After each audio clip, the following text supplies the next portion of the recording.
یہاں باقی باتیں تو نہیں، صرف ایک بات عرض کر دیتا ہوں کہ ہم اکثر و بیشتر یہ اسم حضرت یونس علیہ السلام کا بولنے میں غلطی اور خطا کا ارتکاب کرتے ہیں۔ ہم غلطی سے کہہ دیتے ہیں یونس، یونس کہتے ہیں نا، حالانکہ یہ غلط ہے نا، یونس، یونس نہیں کہنا، یونس کہنا ہے۔ بالکل اسی طرح ہم غلطی سے کہتے ہیں یوسف، حالانکہ یوسف نہیں، یوسف، یوسف لفظ ہے، غلطی سے ہم یوسف کہتے ہیں۔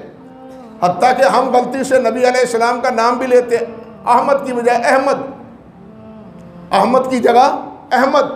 یعنی کتنے المیہ کی بات ہے کہ سرکار دو عالم صلی اللہ علیہ وسلم کے امتی ہیں اور آپ کے معروف اسماء میں محمد اور احمد ہے، محمد اور احمد ہے۔ اور احمد تو وہ ہے جس کے نام سے بشارت دی ہے حضرت عیسیٰ علیہ السلام نے نبی علیہ السلام، مبشرم برسول یاتی من بعد اسمہ احمد۔ لیکن ہم کیا کرتے ہیں؟ احمد۔ بالکل اسی طرح ہمارے ہاں کیا ہوتا ہے؟ عبد الرحمن کی بجائے عبد الرحمن۔ اب کیا کریں بھائی؟ عبد الرحمن کی بجائے کیا ہے؟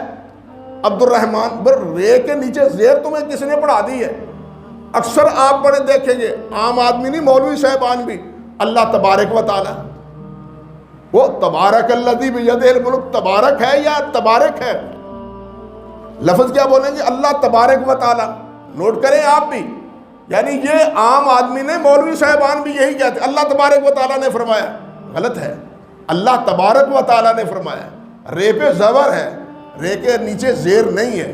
یعنی یہ معمولی باتیں جو ہیں یہ بھی ہم ان کو کور نہیں کرتے اور اس کا احساس نہیں کرتے، حالانکہ یہ باتیں غلط ہیں۔ یونس ہے، یوسف ہے، احمد ہے، رحمان ہے، تبارک ہے، تبارک الذی بیدہ الملک ہیں۔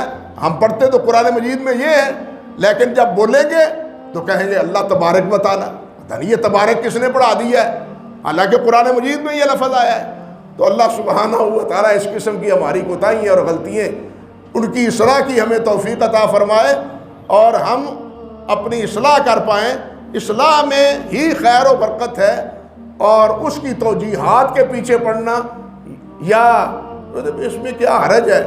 یہی سب سے بڑا حرج ہے کہ ہم حقیقت کو قبول کرنے کے لیے اپنے نفس کو ایک حجاب بنا لیتے ہیں۔